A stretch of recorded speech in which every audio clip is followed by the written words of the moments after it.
Right, okay guys, welcome to, I think it's the third episode of when I take a look at sort of early computer and video game magazines. This episode I'm going to take a look at a very short run magazine called Big K. You can see here the guy's obviously got a well dodgy haircut and glasses. So the funny thing is, these glasses have now gone the full circle and are now extremely hip and cool. So if you happen to wear glasses like that now, please don't give me a doing, because you know, they are hip and cool now. But yeah, it just doesn't really go too well with an extremely dodgy looking Mohican. So yeah, this is issue number 3. I mean, I've got them all there, but I thought I'll just kick off with number 3. What can we do here? We can win a real Battlezone arcade game. 7 game programs, BBC, Oric, Atari, Commodore 64, ZX81 and Spectrum. Right, we'll just move down a wee bit. Accessing the infinite through the telephone wires. It's modem living. That is mental. It's to think, you know, that was like cutting edge. This was like the future, and here you are 30 years on. What are we, 1984, so it's 33 years later, here we are. I'm talking to you through the power of the internet. We ask and answer the 68,000 question. An Atari 800 XL review. Oh, that'll be nice to read actually. Right, going back up again, what's this? Audiogenic VIC-20 games. So when was this? This was 1984. I had a Commodore 64 at that point. I'm actually surprised to know that the VIC-20 was still a thing back in 1984. I thought it died a death. That's quite gruesome, that, you large spider crawling out the back of your TV. It's funny, on one hand you've got the future over here, and on the other hand you've got a RF cable going in into your huge big box TV. Never turn your back on them.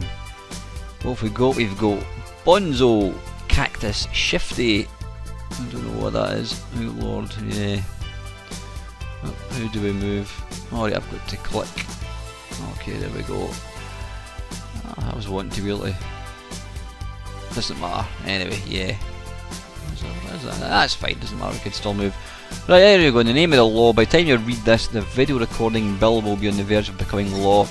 The main thrust of the bill is directed against video nasties, which with this mag thankfully has little to do. What does concern us is that almost as an afterthought, computer software has been rode in as if a program made up of bits and bytes and a sordid piece of filmic tripe are one and the same thing.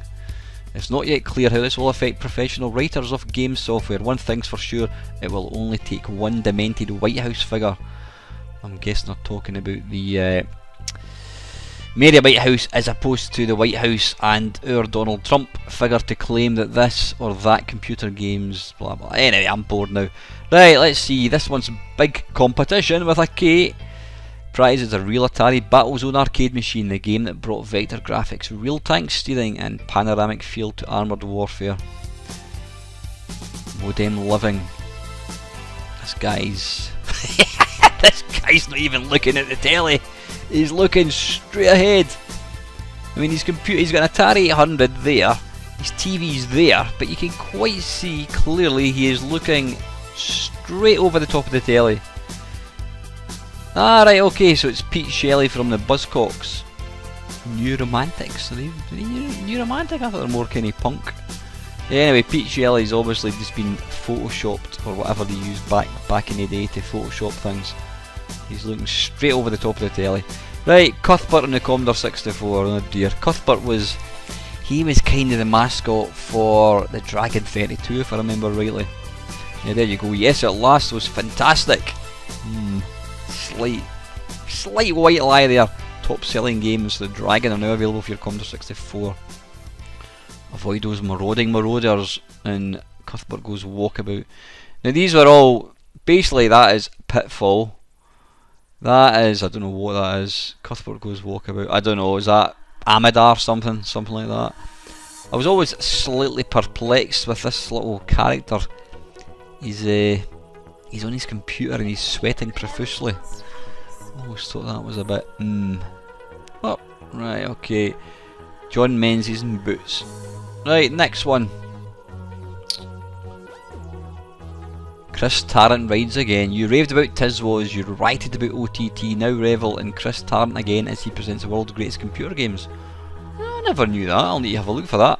Yeah, before Chris Tarrant, I mean, some people probably only know Chris Tarrant as the presenter of Who Wants to Be a Millionaire. But before he did that, he was on a programme called Tiswas, which was basically, it was a TV show on a Saturday morning for kids. And it was like mayhem. It was actually really good. I would love to watch it again. You can go into YouTube and check it out. It was complete mayhem on ITV or STV as it was in Scotland. Whereas on BBC you had multicoloured Swap Shop, yes. Mish Money Penny. Yeah, we had Swap Shop, which was very stuffy and boring, but Tiswas was excellent. Yeah, and OTT was like it was a, what do you call it? It was a adult version of that. But yeah, Chris Tarrant, he's actually not a bad lad. So what is that there? Chris Tarrant, world's greatest computer games, a new video cassette for sale around. I'll have a look for that. What do you think the chances of actually finding it? If I find it, I'll post it up on that there channel. Yeah, software authors may soon have to submit their programmes for scrutiny by, or to scrutiny by, an official censor if Parliament bill goes through.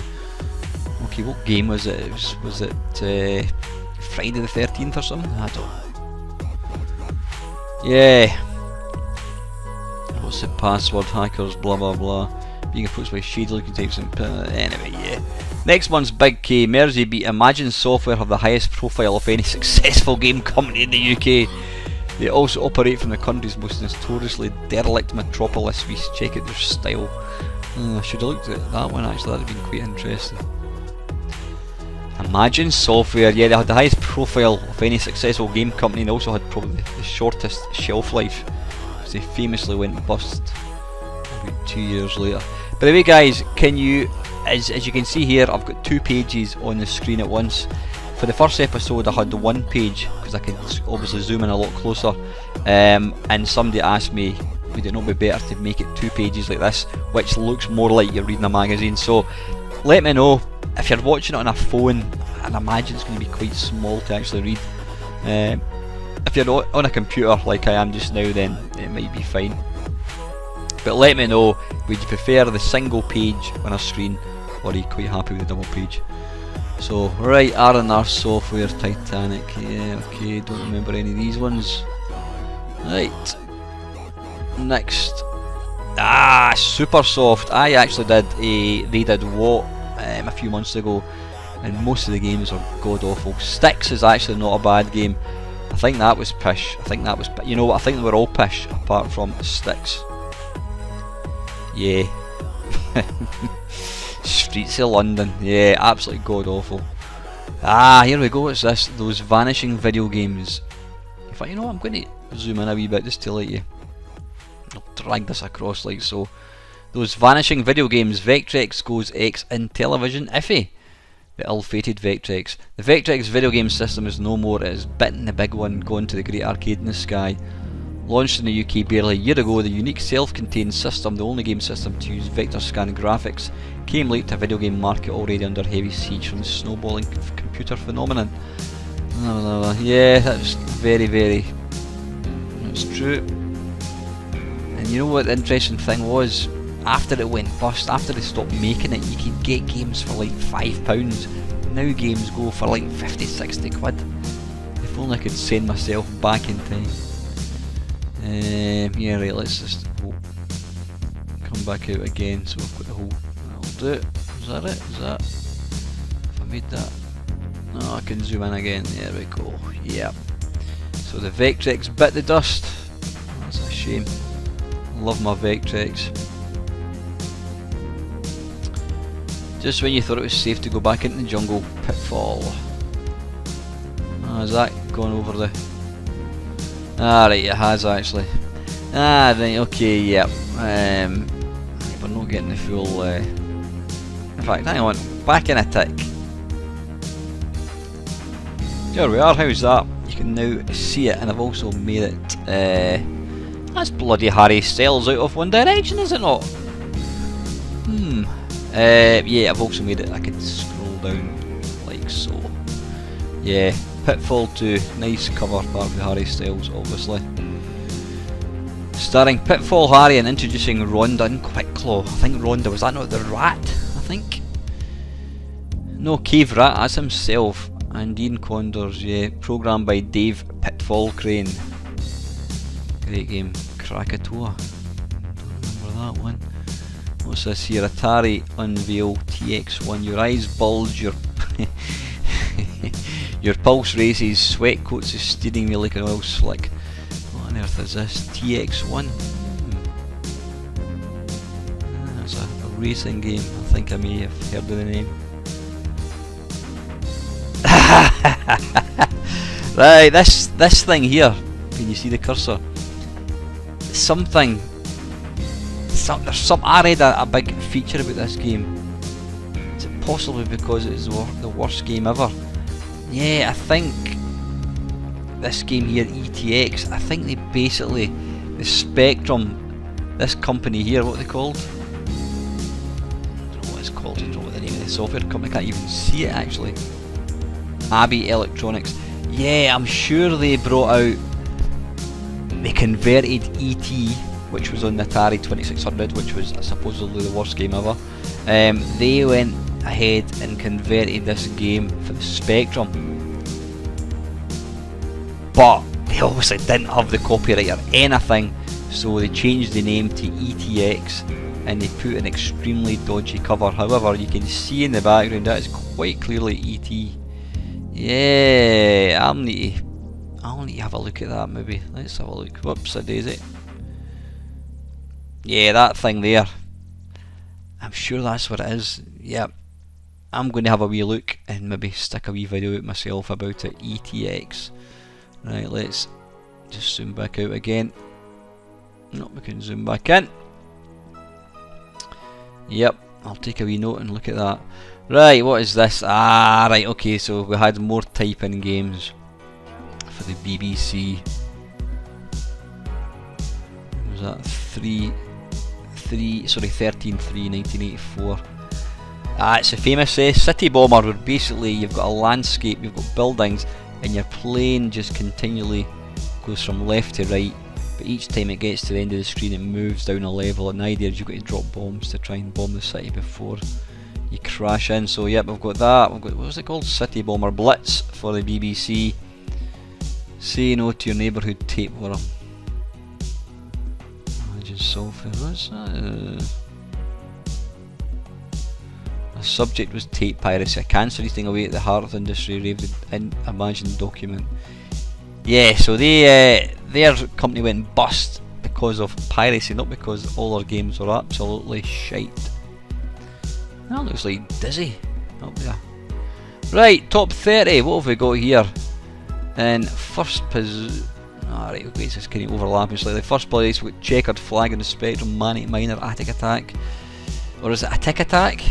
Or is it Attic Attack? Attic Attack? I don't know. We'll go for Attic Attack. Fighter Pilot, Scuba Dive, yeah. So that's Spectrum. Oh, you see it. In fact, yeah. What's interesting? SP is a Spectrum. AC is that Atari? I think Commodore 64. You can see there every game apart from Chinese Juggler is out for the Spectrum. So there's all these games are all Spectrum, and there's only what 1, 2, 3, 4, 5, 6, 7, 8, 9, 10 games for the Commodore 64, and even less for everything else. Yeah, video games, dedicated consoles. Pole position was in first place, Super Cobra. Yeah, interesting. Right. Also selling well in mail order.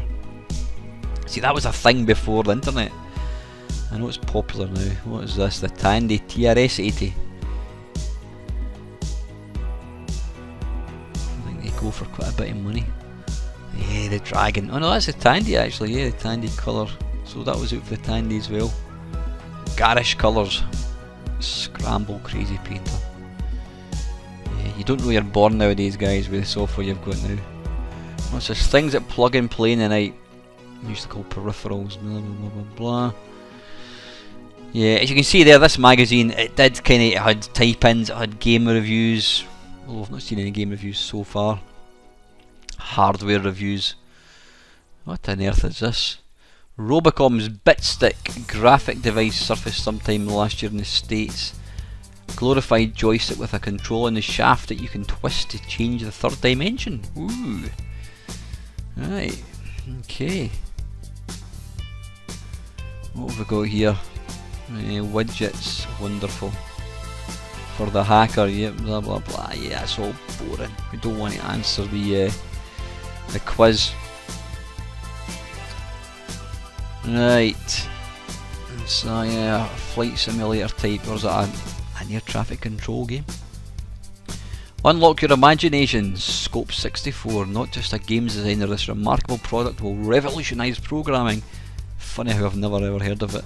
Easy to use, supplied with bumper instruction manual, tells you everything you need to know. How do I win the lottery? Ha! Right, what's this one here? I can't even see that. Is that Automata's version of Pieman? I think it is. Qbert, sorry, with the Pieman. Yeah, Piebald it's called. Super Nudger. Kamikaze. So is that the... Alright, so this is the games reviews, this tiny little bit. Ride that disc. Turbo Breakout. Super Nudger, don't recognise any of these. UXB 8-Ball, oh god, there's that horrific. If that is not one of the worst video game characters ever, I'll never know. Castle Adventure by, that was Virgin. You ordered the spinach. Dilithium Lift. Right, let's move on. I'll put it to hand actually so you can see it better. I can drag it up and down. Right, it's Pied as a newt. It's rather inappropriate looking, but anyway. What's this? Death. Where is it? Right, let's see what they say. This is one of the most classic Spectrum games for the Spectrum, obviously. 3D Death Chase. This is that rarity, an excellent and simple idea, brilliantly executed. It seems to have grown out of a jet bike chase in Return of the Jedi and summons a similarly pulverizing rush of excitement. The player controls a mean machine of which only a pair of gripped handlebars are visible on screen. The mission is to pursue and destroy a couple of renegade bikers who come into view in acceleration. The chase is conducted over terrain that becomes progressively more densely wooded until by screen 5 of 8 it's as hard dodging the trees as it is blasting the quarry. But the pace is so fast, addictive, so poisonous that one scarcely notices how well animated the bikes are. Outstanding. Well, there you go. They obviously knew their games well because it's still a great game some 33 years later. The Turbocharger Spectrum. Joystick interfaces. NatWest, do they still exist? I think they actually do. Right, pole position, what can I say? To date, Atari's most astonishing game is pole position. If you're only going to buy one game, then this is the one you have to get, or you should get, it says. Brilliant! Which Micro and Software review? Right, okay, I was going to say we've got a Qbert game, but it's quite clearly not. It looks more like a snake game. There we go. Guide Egbert the snake, the silicon snake, around the room and munch everything you can. So again, to Spectrum, again you'll see a complete lack of any of these games for the C64.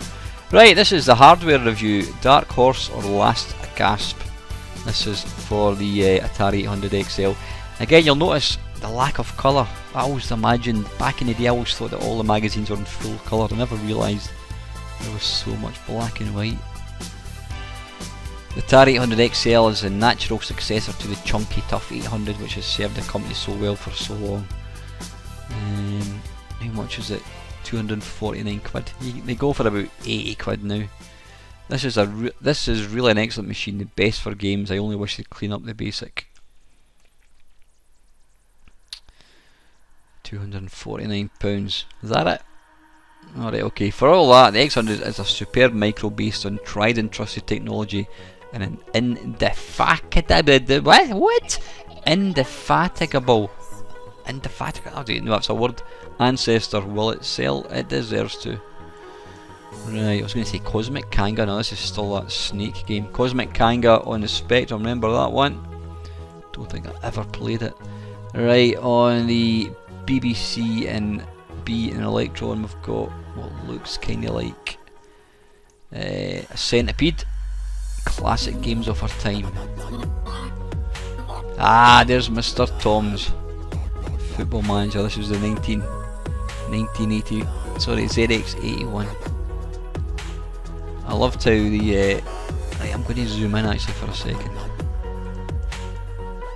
Now, when I was interviewing Kevin, he did tell me that these were actual real comments. I don't know if you can read that.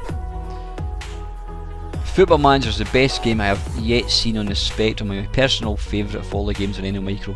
To the ordinary person, it is an excellent view of what can be done in the field of computer games. The crowning glory of this game is the short set pieces of match highlights, which show little stick men running around the pitch, shooting, defending and scoring.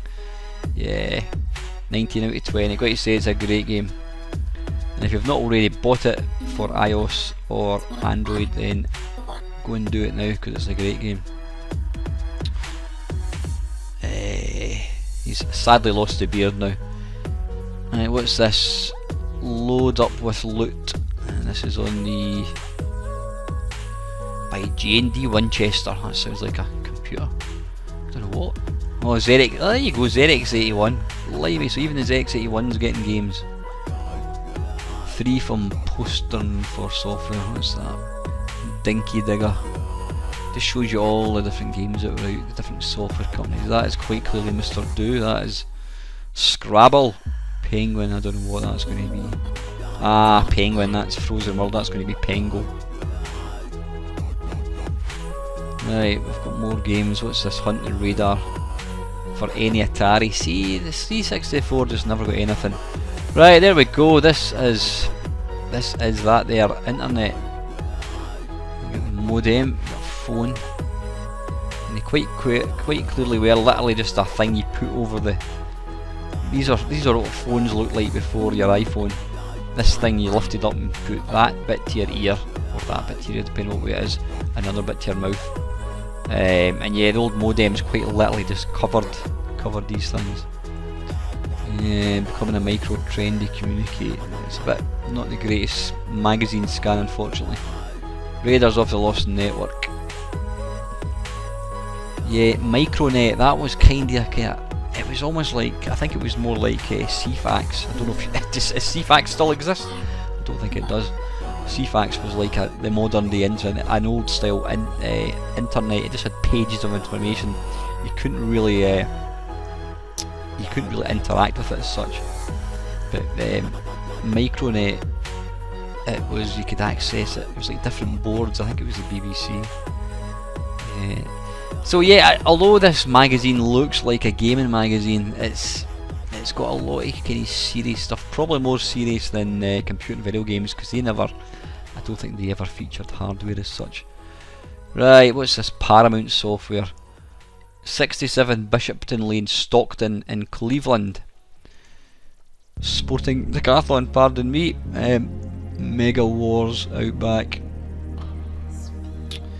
Commodore 64. Fig 20 Jogger. That looks like a Frogger game, obviously. Jogger, Frogger, see what they did there. Yeah, Cheetahsoft, they did put out some bits of hardware. I think they put out a speech synthesizer for the Spectrum, I think, was it? Conquest. Great, nice artwork actually. Right, if Silicon Chips could choose their microprocessor unit, they would probably vote for the Motorola MC68000. As has Sir Clive Sinclair and Steve Jobs and his people at Apple. There you go. The mighty Motorola series, blah blah blah. Yeah, I'm not going to go into that. Right, when a real genuine, no fooling, no G, full size RPG video game. That'd be nice to have. That'd be worth a fortune now. Be the envy of your friends if you win this Brill free to enter big competition with a K again. So you for a lot of these magazine scans, were obviously proper scanned magazines. You get a lot of people, when you get it, it's already got the crossword and that filled in. Again, all black and white. Right, what's this? No 2600s. You're British. I've never seen that. I mean, I don't actually have an Atari 5200. Ah, the Adam. This was basically, you've got your ColecoVision. There's the ColecoVision there. That came out, and then they brought out other bits and pieces, effectively turning it into an all-in-one computer system. I would guarantee something like that, if it was complete, would go for an absolute fortune. I mean, it was £499 there. I would absolutely guarantee it'd go for way more than that now, simply because it never sold.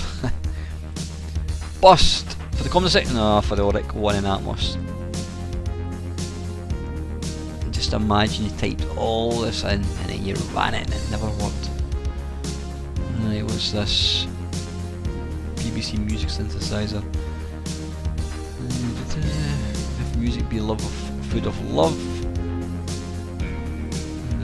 Multi-synth by Quicksilver. $14.95, bloody hell.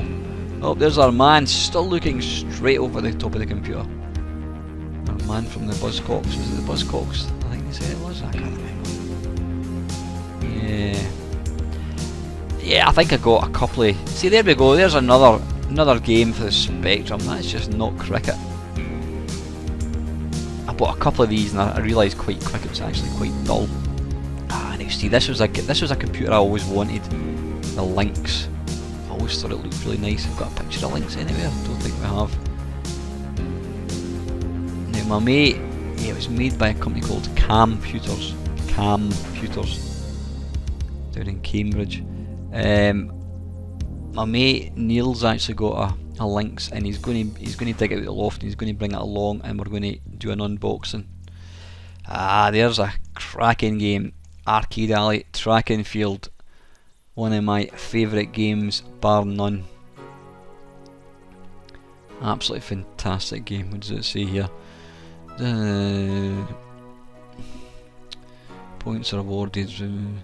The feeling you get, you're actually competing for something real. Yeah, that's true. That's what I always thought. It was a physical game. So it was very, very physical. You literally felt like you were actually taking part in athletics. I would love to have an original one of these. There's an underrated game, Death Star Interceptor. On the Spectrum now, it's actually got speech, and it's actually really good. Did it ever come into Commodore 64? Graphically amazing. Don't think it did. Certainly don't remember it. Oh, it does swear, man. It does. Commodore 64. I want to have a look at that. I never realised it was like that. I used to love that in my mate's Spectrum. What's that? Ever wondered what happens to your 10 pences once they've clanked down the iron throat of the machine of your choice? Dave Rimmer. That's where the money goes. Nah, I don't want to read that. Right, what's this? Goad Your Code. Andy Green series. He shows you how to get great shapes on your TV screens, as opposed to just loading up games and playing them instead. So yeah, it was a bit of everything. GraphPad for Sinclair Spectrum. Is that Paul Drury? I think it looks like him. Paul is he also works on Retro Gamer magazine, and I know Paul actually, so that looks just like you, mate, apart from he's not got glasses. Ah, the mighty Interceptor. They were yeah, I'll not say very much. Some of their games were they were dodgy copies of other games, like a lot of other companies did back then, but I always liked their artwork, I have to say. It's quite iconic looking. Wheelin' Wally, never played that one. Andrew Chalice, he wrote most of their games, yet Graham Hansford did all the music and Claire did the graphics. And now you might hear my dog in the background, it's actually dreaming, you can hear it kind of barking. Fire Ant on the Commodore 64 again, there's more. Shape Maker for Oric Graphics, run on BBC. Art for Atari's sake, yeah, all dull stuff. See, I just used to skip past all of this. International Software House seeks hackers! Hackers with original programs and ideas. In other words, stop pirating my software and come and work for me, lads. But that's how That's how Team 17 actually came to fruition. And what's the team that did, what do you call it, Pinball Dreams and Pinball Fantasies on the Commodore Amiga? I'm sure these were hackers as well, or they wrote demos.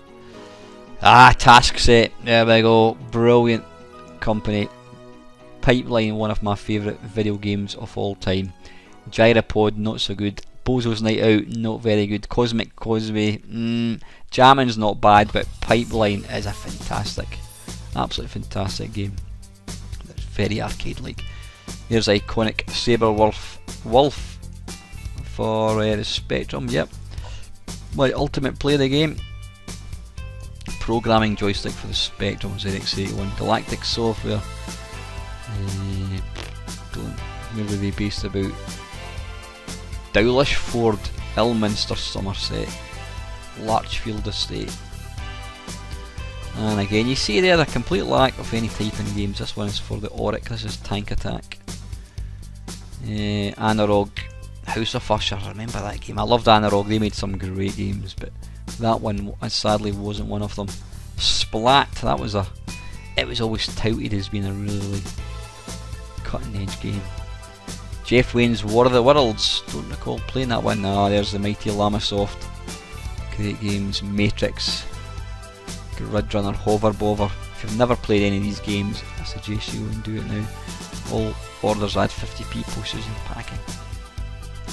Really nice artwork. Well, maybe that one. The artwork for the games is really nice. And is this the last page? It is indeed. This is an advert by Ocean.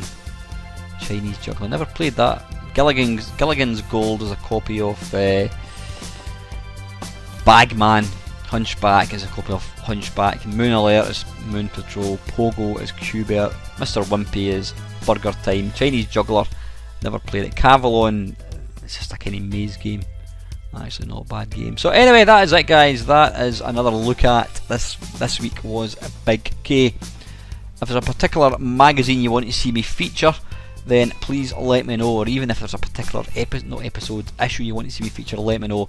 But I am intending just to work my way through them, featuring boring game magazines like this, and also some of the better ones like Zap, Crash, etc. So anyway guys, in mind, let me know, are you happy enough with it being a 2-pager, or would prefer I went to a single pager? So anyway guys, as usual, thank you very much for watching.